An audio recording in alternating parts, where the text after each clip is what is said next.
The fluorescent lights hummed their mechanical hymn as Katie Morrison pushed through the employee entrance at Oak Creek Memorial, her badge clipped to scrubs that had faded to the color of old jeans after 3 years of wash cycles. 6:37 in the morning. The parking lot behind her was still dark, the kind of dark that comes before dawn breaks over Raleigh in November, rain threatening in the distance like a promise nobody wanted. She moved through the corridor toward the break room with the economical efficiency of someone who had learned long ago that unnecessary motion wastes energy, and energy was something you needed to preserve. Her left leg favored slightly on mornings like this. Damp weather always brought the ache back, that deep bone memory of old injury. She didn't favor it consciously. Her body just remembered what her mind wasn't allowed to speak about. The break room was empty except for the coffee maker, which gurgled and hissed like it was having a difficult morning too. Katie filled her thermos, the one with the military-issue seal, the one none of the other nurses ever asked about, and stood at the window watching rain begin to streak the glass. 3 years at Oak Creek. 3 years of arriving early, staying late, never asking questions about hospital politics, accepting Dr. Hargrove's dismissive nods without reaction. 3 years of being invisible, which was exactly the point. The Navy had ordered her to disappear after the compound in Sangin collapsed behind her. After the extraction went sideways. After everything classified and everyone expendable became the new operational security. So she had disappeared into scrubs and civilian identity and a life that didn't exist in any database anymore except the one locked inside the Pentagon that she wasn't supposed to access even in her dreams.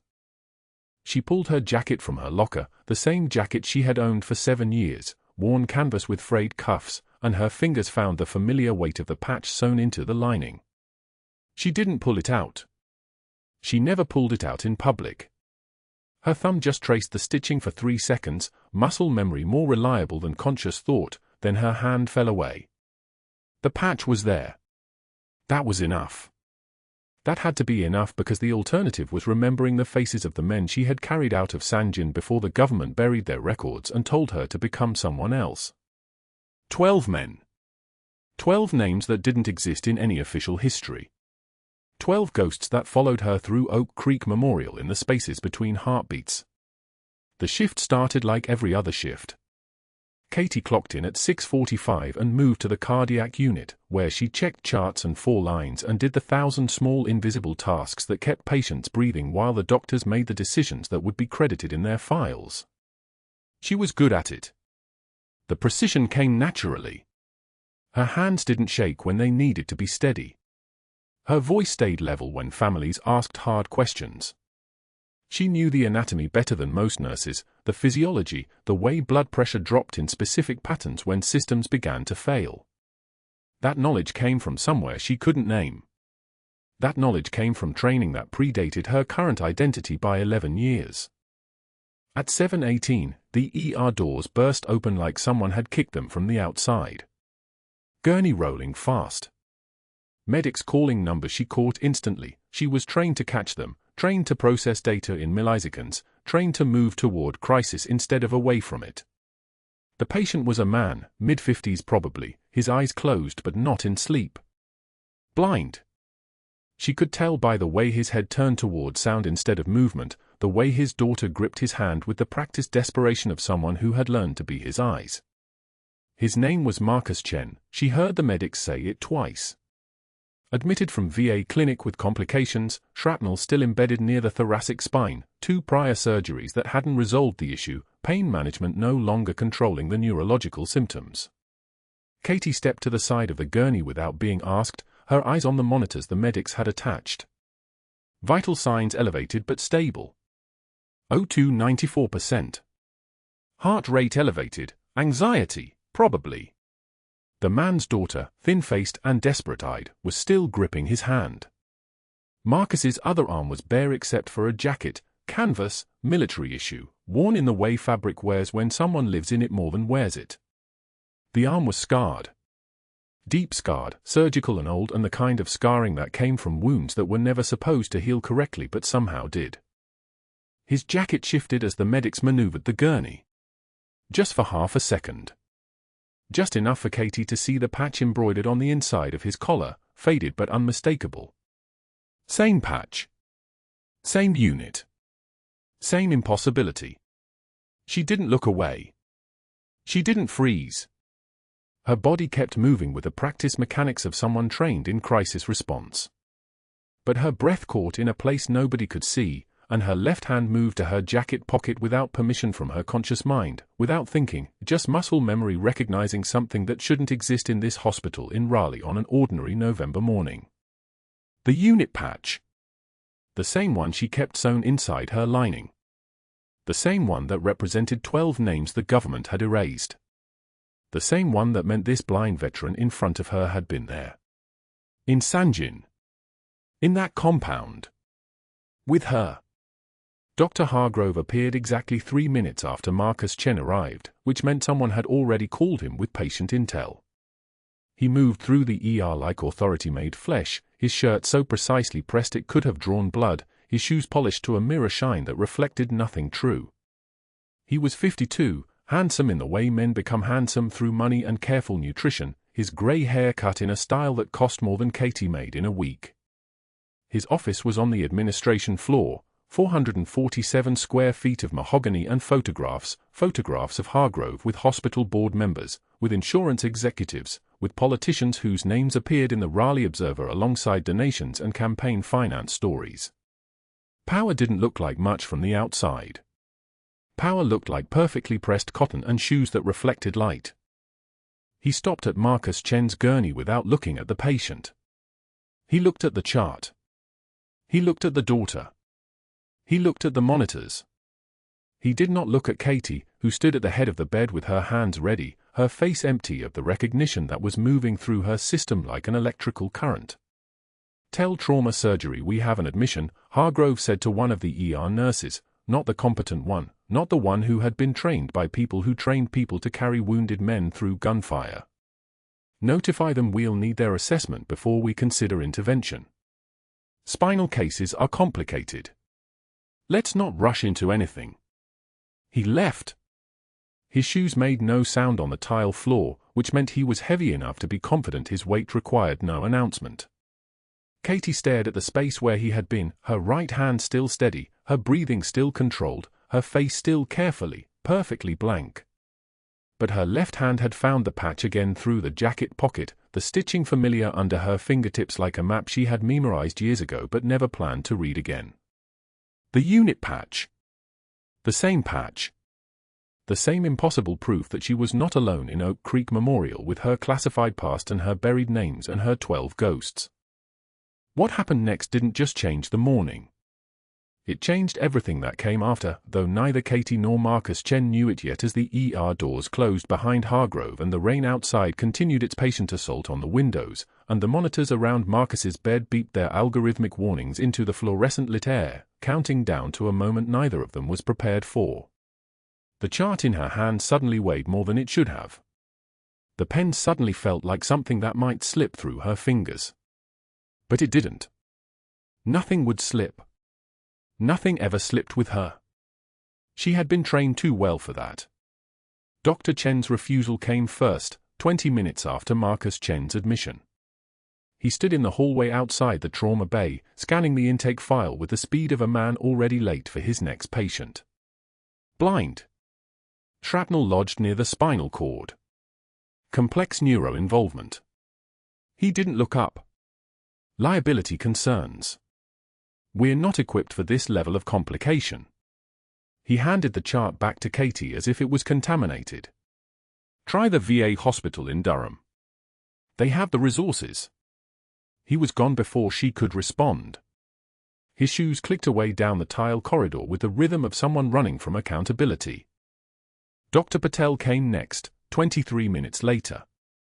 She reviewed the imaging films, the spinal scans, the chest X-ray showing the metallic density near vertebra C6, and her face tightened into the expression of someone calculating insurance claims.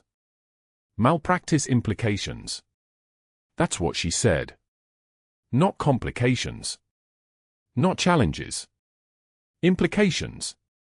If anything goes wrong, and with an injury like this something always does, the hospital's exposure is catastrophic. My malpractice coverage doesn't include complex trauma intervention. She removed her reading glasses and looked at Katie directly, and there was something almost apologetic in her eyes, which somehow made it worse. Find someone with better coverage. Dr. Rodriguez didn't even make it that far. He was walking toward Marcus's room when a resident handed him the chart. Rodriguez shook his head, actually shook it side to side, before he'd reviewed a single scan. Not our case, he said. The words came out the way someone refuses a bad deal. This needs someone at a level 1 trauma center. We're a level 2. Refer upward. Let someone with a bigger team handle the risk. He handed the chart to the resident without breaking stride. His refusal didn't even require a room visit. The chief of surgery, Dr. Williamson, was the 7th refusal. Katie watched him leave Marcus's room at 4:34 p.m., exactly 4 minutes after entering. 4 minutes to assess a man's entire future.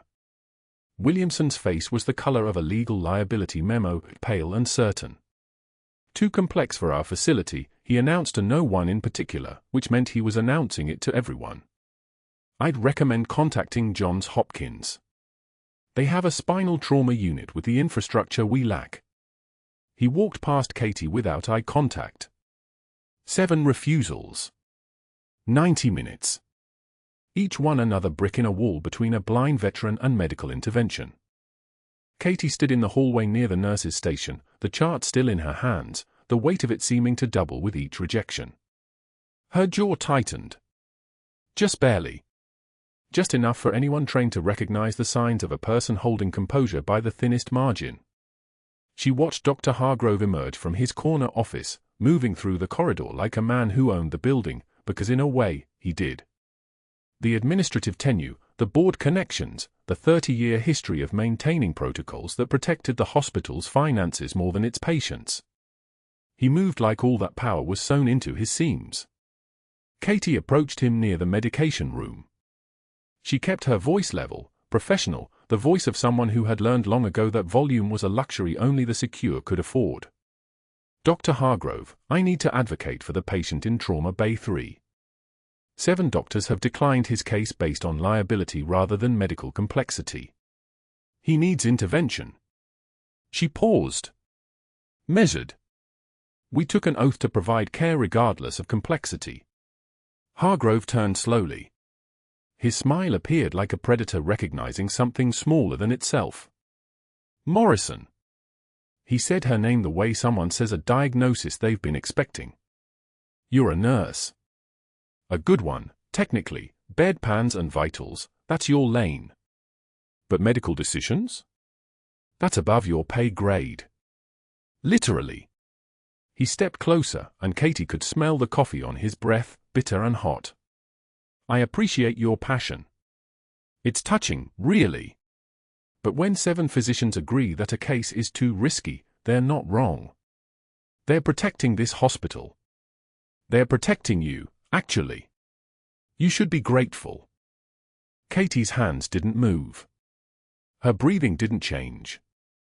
But something shifted behind her eyes, a door closing that would never open again. She nodded once. Understood. The break room at 2:02 p.m. was supposed to be a sanctuary. A place where nurses sat with their sandwiches and their exhaustion and their stories about the ones they couldn't save. Katie entered with a turkey wrap and the kind of bone-deep silence that comes from knowing exactly what's about to happen. She sat at a table for 8. Within 30 seconds, 2 nurses exchanged a look, not a hostile look, just a cautious one, the look of people who'd been warned not to sit too close to a contaminated source. They took their trays to the far corner. A respiratory therapist suddenly remembered a phone call she needed to make. A resident who'd been microwaving soup turned and left it running, untended. Within 2 minutes, Katie sat alone at the table. The break room held 23 people. None of them were sitting near her. She took one measured breath. The kind of breath that comes after a medical alert has been assessed and control has been reasserted. She wiped at a single tear that had escaped, just one, just enough to acknowledge it happened and nothing more, without breaking her stare at the wall in front of her. Her voice came out low enough that only someone in the immediate vicinity could hear it, and nobody was in the immediate vicinity. I've sat in worse places. She picked up her sandwich.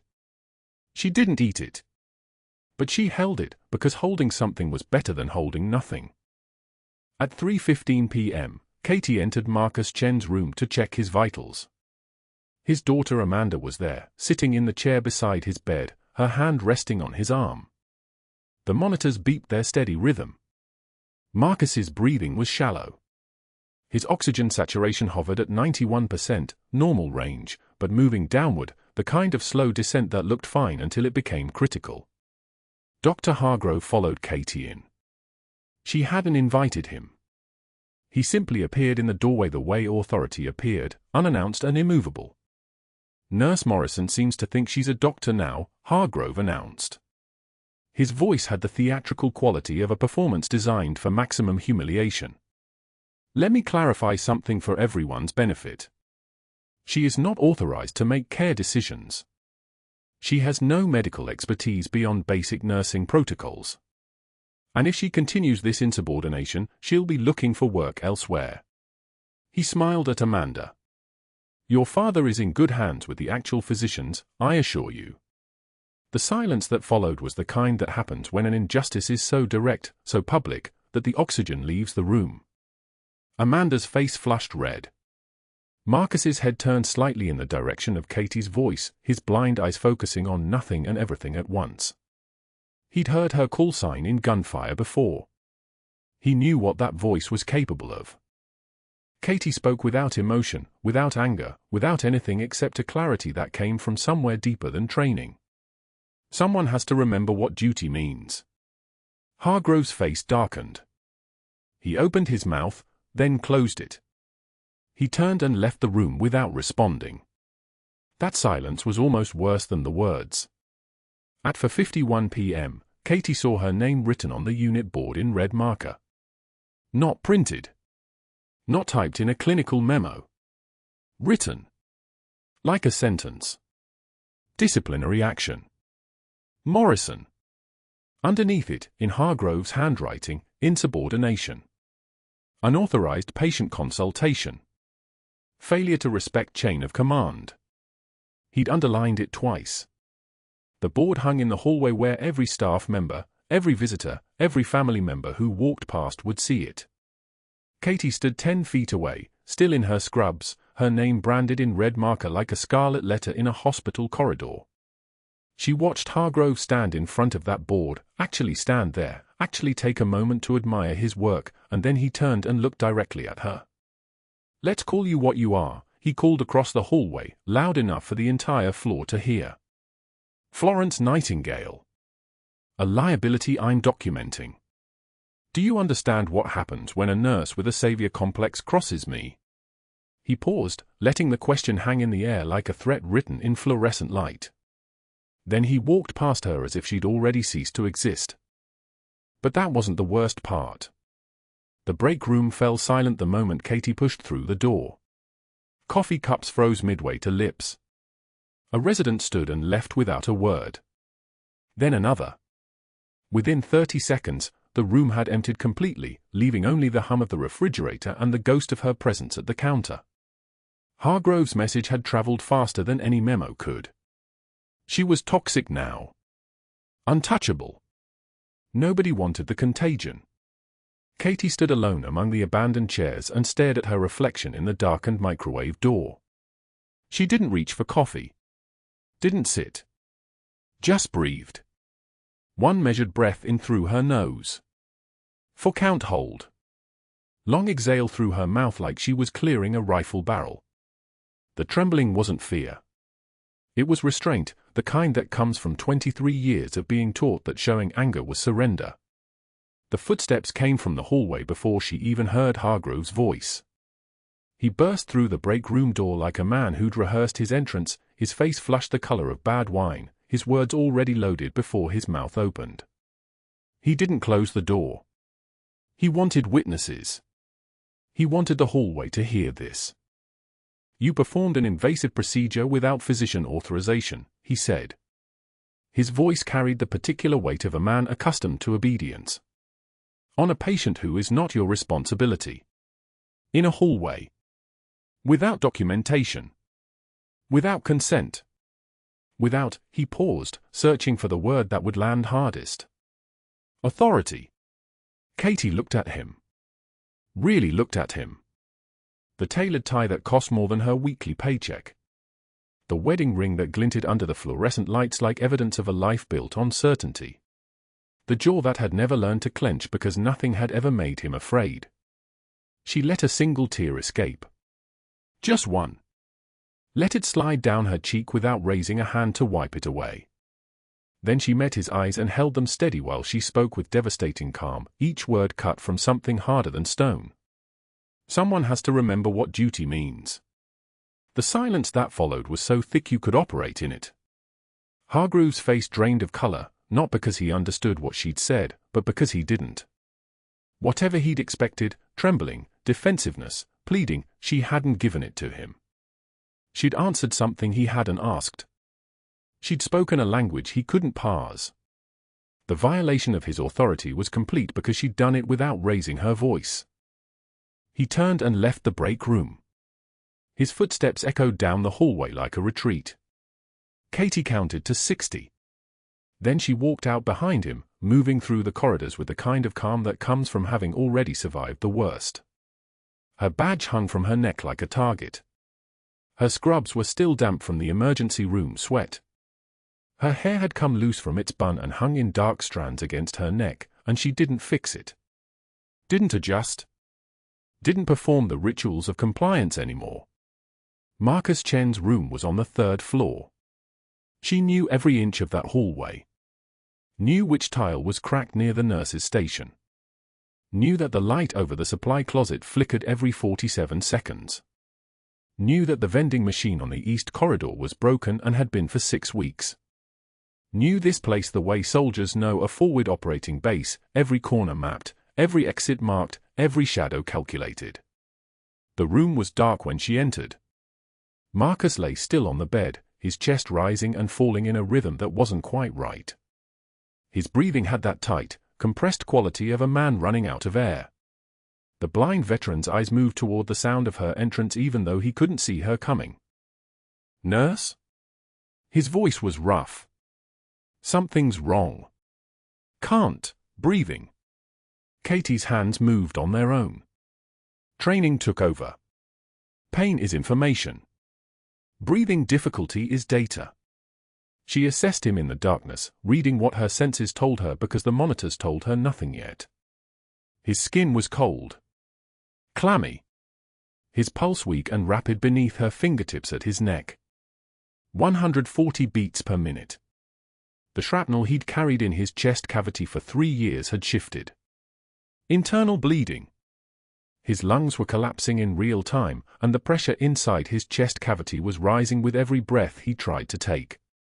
Tension pneumothorax. The body's way of dying slowly while you watch. "I'm here," Katie said, and she meant it in a way that transcended the words. "I'm right here." She didn't call for a doctor. Didn't page the resident.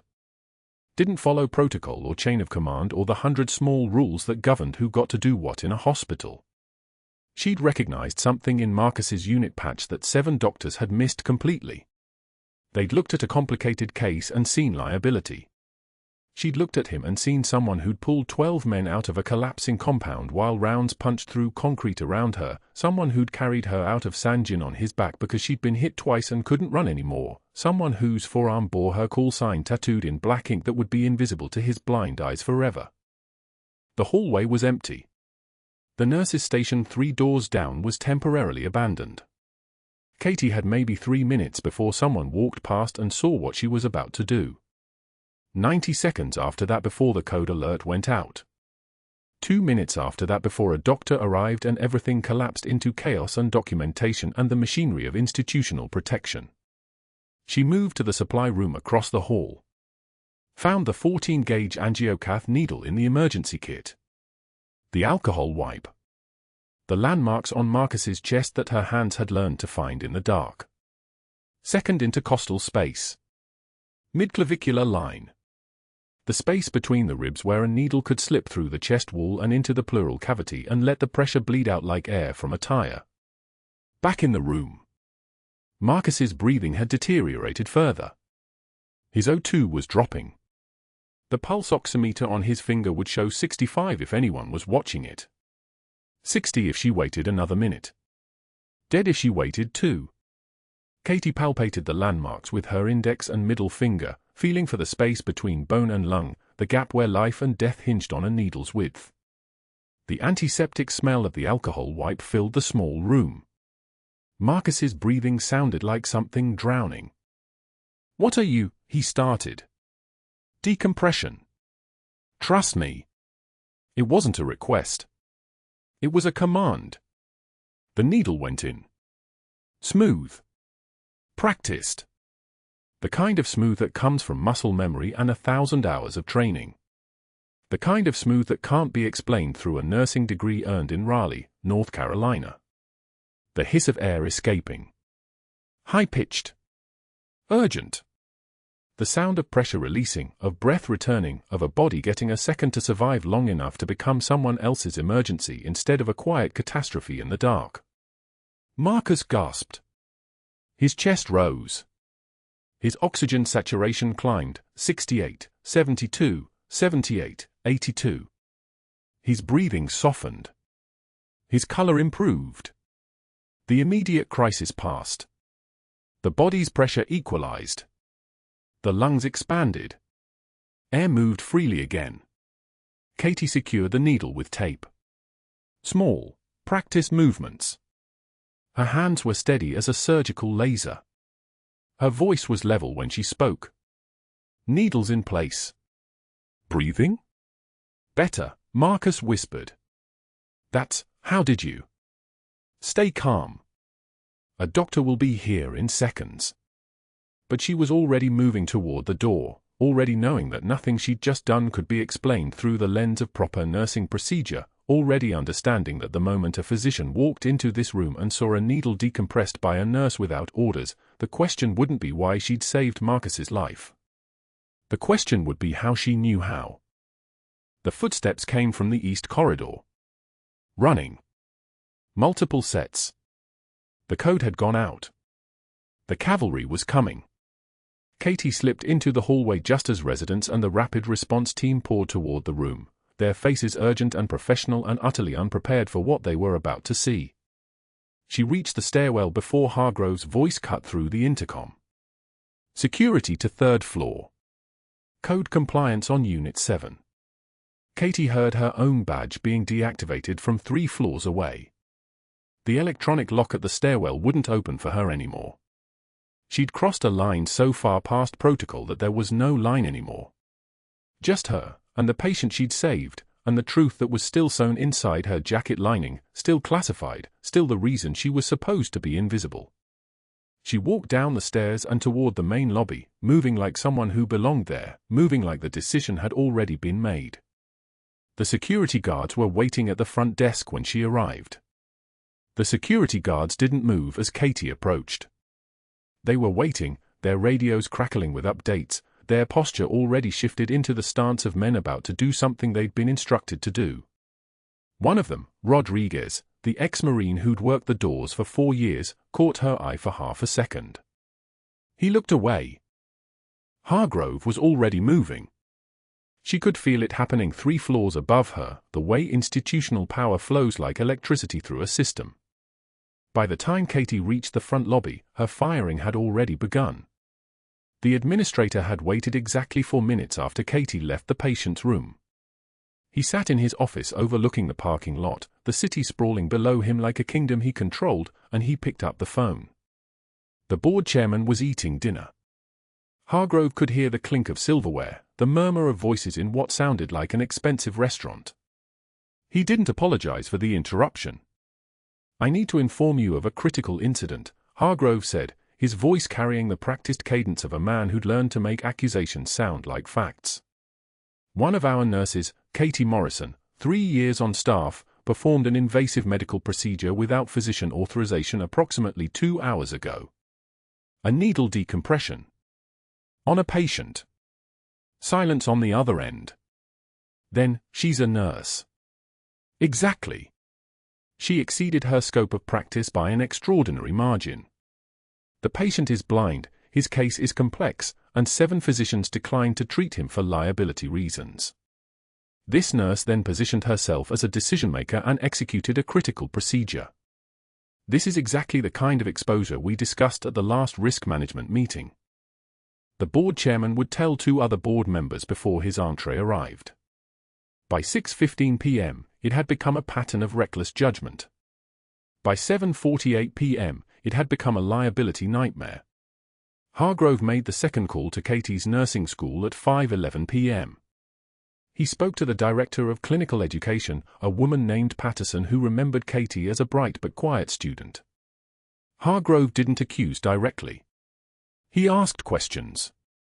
"I'm reviewing her personnel file in preparation for a potential disciplinary action, and I'm wondering if you noticed any concerning patterns during her clinical rotations. Any tendency to overstep boundaries? Work outside her scope?" The tone was conversational. Collaborative. Patterson hesitated. Katie was always very careful. Very rule-oriented. But you would agree that some nurses have an inflated sense of their medical capabilities. Hargrove's voice remained smooth, but the trap was set.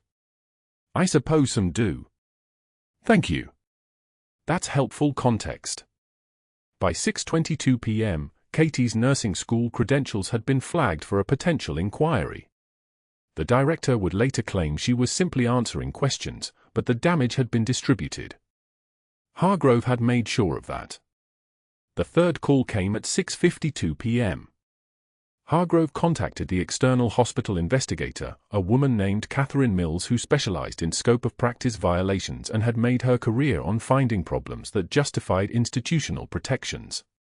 He scheduled her for 7:51 a.m. the next morning and sent her an advance summary, unauthorized medical intervention by RN staff member. Procedure performed on complex patient case that had been appropriately refused by multiple physicians for safety reasons. Need documentation of deviation from clinical protocols for potential termination proceeding. Mills would be thorough. She would photograph the crash cart position. She would review the patient monitor strips.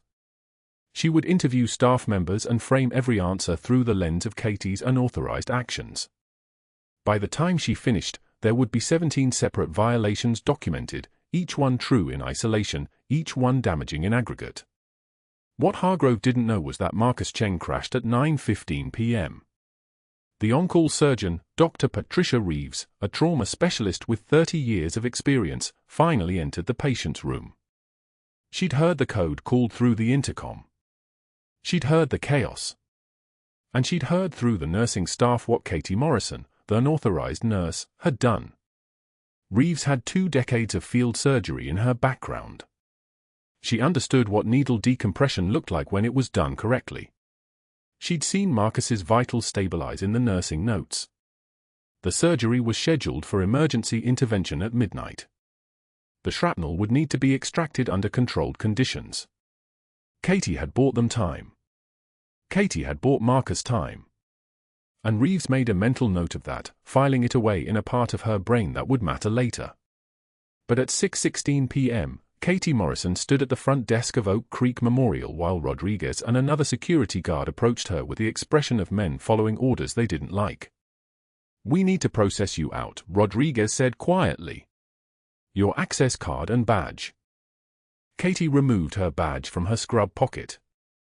The laminated ID with her photograph, a picture of someone who looked calm and competent and entirely ordinary, fell into a plastic bin. It landed with a sound like a door closing. Her access card followed. She didn't watch them fall. She was already looking at the exit. "Ms. Morrison," Rodriguez said, and his voice carried an apology he couldn't voice aloud, "you should probably change before you leave." She didn't answer. She walked out through the automatic doors into the evening air, which smelled like rain coming, like the weight of humidity and distance, and she drove home in scrubs that were still damp at the collar from her perspiration during the needle decompression. The scrubs that proved where she'd been. The scrubs that proved what she'd done. The house was empty when she arrived at 7:15 p.m. Emma was at soccer practice until 8 o'clock. Katie had 15 minutes. She sat at the kitchen table at 7:27 p.m. in the clothes she'd just saved someone's life in, and she began to understand the impossible architecture of her situation. She couldn't explain why she'd performed the procedure. She couldn't explain that the blind veteran in room 447 had her call sign, Ghost 6, tattooed on his forearm from Sangin, from the night she'd carried him through gunfire while two others carried different men and the compound collapsed behind them with a sound like the world ending. She couldn't explain that Marcus Chen was one of the 12. One of the 12 she'd gotten out. She couldn't explain any of this because the classified orders she'd received 12 years ago, locked in a safe deposit box she hadn't opened since moving to Raleigh, were absolute. Operation Sangin Ghost is permanently classified. All personnel records expunged. You do not exist in military databases. Do not surface. Do not claim service. Maintain cover. The silence in the kitchen was the kind that happens before storms. Katie sat very still in her damp scrubs, and the first tear came at 7:34 p.m. She'd cried in Sangin. She'd cried in a field hospital in Kandahar. She'd cried once in a car in 2013 when she realized the government had erased her completely, that she was no one officially, that she existed only in classified files and in the bodies of men who'd survived because of her. But she hadn't cried in 3 years. Not since Emma was 9 and asked if her mother was happy. The mascara ran. She didn't wipe it. She just sat in the gathering dark of her kitchen, still wearing the evidence of what she couldn't explain, and she heard the car pull into the driveway at 8:20 p.m. Emma came through the front door with her soccer bag over her shoulder, her jersey dark with sweat, her shin guard still strapped on, and she stopped when she saw her mother. Katie was sitting very still at the table. Katie was still in her scrubs. Katie had something on her face that wasn't entirely darkness. Mom. Emma's voice was small, the way it got when she was uncertain. Why are you home early? Katie opened her mouth. The truth was classified. The lie, that she'd failed, that she'd been fired, that she'd lost the only thing she had left besides Emma, felt worse than any firefight in Sangin. Both options destroyed her. Both options left her silent. She pulled Emma into a hug instead, and her daughter, who had never seen her mother cry, began to shake. The rotor wash hit the parking lot at 6:08 a.m. like a thunderclap that wouldn't stop. 3 Black Hawk helicopters descended through the pre-dawn darkness, their lights cutting through the mist that clung to Oak Creek Memorial's asphalt, and the sound, that deep, chest-punching sound of military rotors, woke half the city. Night shift nurses stopped moving. Security guards stepped outside. Someone's coffee cup slipped from their hand and shattered against the tile. The SEALs came through the main entrance in formation. 6 of them. Dark fatigues, tactical gear, the kind of controlled precision that made regular hospital staff instinctively step back. The lead operator, broad shoulders, jaw like cast iron, eyes that had seen things the rest of the world never would, walked straight to the information desk and didn't ask. He announced. Senior Chief Morrison. We need her. Now. The receptionist's hands froze above her keyboard. Her mouth opened. Nothing came out. Within 30 seconds, every corridor in Oak Creek Memorial knew something impossible had just happened. Text messages exploded across the nursing group chat. A hospital administrator emerged from his office asking what the commotion was, then retreated when he saw the tactical vests. The waiting room fell silent, that special kind of silence that comes when people realize they're standing in the middle of something they don't understand but instinctively fear. Hargrove was in the compliance conference room, surrounded by printouts documenting Katie's insubordination, when his assistant's voice crackled through the intercom, shaking badly enough to betray panic. Dr. Hargrove? There are military personnel in the lobby asking for someone named Senior Chief Morrison. The room didn't move. Hargrove's hand, which had been pointing at a paragraph marked in yellow highlighter, stopped mid-gesture.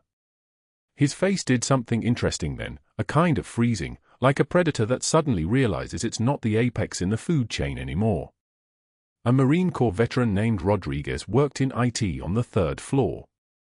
He'd served 2003 to 2009, deployed twice, came home with a shoulder that never quite healed and a knowledge of computer systems that made him invaluable to hospital infrastructure. He'd been watching the security feed since 6:15 a.m. that morning because he couldn't sleep, hadn't slept well in 15 years, and he'd seen Dr. Hargrove access the file deletion system at precisely 6:02 a.m. He'd watched the hospital administrator search for specific video files from yesterday's emergency in Trauma Bay 3. He'd watched Hargrove's hands shake as he entered the deletion command. And Rodriguez, who understood loyalty and duty in the way that only people who'd served understood it, had already made copies. 3 USB drives. One went to the hospital's compliance officer. One went to the VA Inspector General's office. One went to Channel 9 News with a timestamp and a note, "This is what happened to a blind decorated veteran at Oak Creek Memorial." By 8:15 a.m., the compliance officer was watching the footage with her mouth open.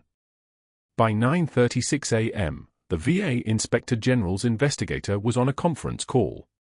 By 10:45 a.m., a news anchor in Raleigh was reading the story aloud while the security camera footage played behind her, Dr. Hargrove ordering delays in patient care, Hargrove falsifying treatment notes, Hargrove's expression when he realized the patient was still alive. The headline would read, "Hospital Administrator Accused of Obstructing Care for Decorated Veteran." But that wasn't the moment that ended Hargrove's career. That came when the SEAL team leader, whose name was Petty Officer First Class Mitchell and whose voice carried the kind of authority that didn't need to be raised, pulled out a sealed federal file and handed it to the hospital's chief medical officer while reporters were already gathering in the lobby. "This woman served 3 tours," Mitchell said, not asking, not explaining, simply stating fact. She held a TSSCI clearance. She was classified out of the system in 2019 for reasons that are above your security clearance. She is being recalled today.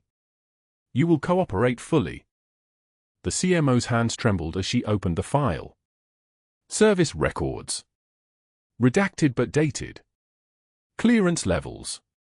A photograph from 2018 showing a woman in full combat gear, her face harder than bone, her eyes the color of winter ocean. And below it, a list of commendations that made the CMO's breath catch. 2 silver stars, Mitchell continued, and the room went absolutely silent. The kind of silence where you could hear the fluorescent lights humming their electric song. Commanding 2 hostage extraction operations. One in Sangin, Helmand Province, 2016. 12 personnel extracted from a collapsing compound under fire. 0 casualties. 0 left behind. An FBI agent stepped forward, female, face like concrete, shoulders that suggested she'd worn a badge for longer than most people stayed married. Senior Chief Morrison is being recalled for a critical medical consultation on a matter of national security. She's leaving with us. Right now. Any questions? No one had questions. No one moved. No one breathed. Hargrove, watching from the conference room doorway, because word had traveled fast and he'd come downstairs to see what was happening, felt something inside his chest collapse like a building in controlled demolition. His phone began to buzz. The board chairman. The state medical board. His attorney. Messages flooding in. Updates about the news story. About the footage. About the investigation. He stepped backward and nearly fell into the wall. Katie wasn't in the hospital. Katie wasn't anywhere that mattered anymore. She was at home, at her kitchen table with her daughter, when her phone rang with a number she recognized instantly, a secure line she'd been given 5 years ago with instructions never to use it outside of emergencies, and she'd never had reason to use it until now. Senior Chief, this is Commander Holloway, Naval Special Warfare Command. The voice was like gravel, like authority, like someone who'd made the kind of decisions that other people wouldn't survive. We need you at Walter Reed. Your patient, Marcus Chen, the blind veteran from your hospital, he's being transferred for the spinal surgery he should have had yesterday. We're getting him the best surgeons on the East Coast. But he asked for you specifically. Said he'd recognize your voice anywhere. Katie's hand didn't shake. Her voice didn't crack. but her daughter, sitting 3 feet away with her homework half finished and her eyes getting wider by the second, watched her mother's entire body straighten like someone had switched on the gravity that had been missing. "Yes, sir," Katie said. "Etta. 2 hours. Military transport from Fort Bragg. You'll be in Maryland by 1400 hours. Can you be ready?" Katie looked at Emma, her 12-year-old daughter. The child she'd raised alone while carrying a secret that could destroy careers, topple administrations, and reshape entire institutional structures. The child who didn't know her mother had pulled 12 soldiers out of a collapsing building. The child who didn't know why her mother sometimes woke up at 3 a.m. with her hand over her heart. "I'll be ready," Katie said. When she hung up, Emma was standing. Her hands were shaking, not from fear but from that particular trembling that comes when your entire understanding of your parent shifts like continental plates. "Mom." Emma's voice was so small it broke something in Katie's chest. Were you really a senior chief?" Katie nodded once. Just once. The movement contained 5 years of deception, 12 years of service, and the entire weight of a classified life that was suddenly, irreversibly classified no longer. "I was," Katie said. "I am." "Why didn't you tell me?" "Because I was ordered to disappear." Emma started to cry. Katie pulled her daughter into her chest and held her there, and for the first time in 5 years, the lie was finally gone. What remained was just the truth, standing naked and impossible in a kitchen in Raleigh, North Carolina, while 2 military helicopters warmed up on a runway 40 miles away. 2 hours later, Katie was aboard a Sea Air 17 Globemaster, sitting in a jump seat, still wearing the same scrub she'd been escorted out of the hospital in. Her dress blues were packed in a tactical bag beneath her feet. The roar of the engines was like thunder inside her ribs. And on the ground, in a compliance office on the 3rd floor of Oak Creek Memorial, Hargrove's medical administrator credentials were being placed under federal review while the state medical board sent him a certified letter that began with the words "Notice of Investigation." 3 members of the hospital board resigned within the next 8 hours. The malpractice insurance carrier opened a case file with the heading "Alleged Obstruction of Care." The local news ran the story 17 times. By 5:38 p.m., Hargrove's name was trending on Twitter with hashtags that made his attorney weep. And Katie Morrison, senior chief petty officer, was already wheels up, heading toward a man she'd saved with her own hands, a man whose blindness meant he could never see her face but had memorized it perfectly through the sound of her voice and the feeling of her presence in a room where 7 doctors had walked away but 1 nurse had stayed. The story of what happened next, the Pentagon ceremony, the commendations, the public revelation of a classified career, that was only beginning. But what mattered in this moment, at 30,000 feet with the Atlantic spread out below like a dark, infinite ocean, was that Katie Morrison was finally, impossibly, herself again. If you found yourself rooting for Katie against impossible odds, if you've ever been underestimated by someone who didn't know your true value, if you've ever wanted to see someone like Hargrove face the consequences of his choices, hit that subscribe button. Share this story. And comment below, would you have done what Katie did, or would you have walked away?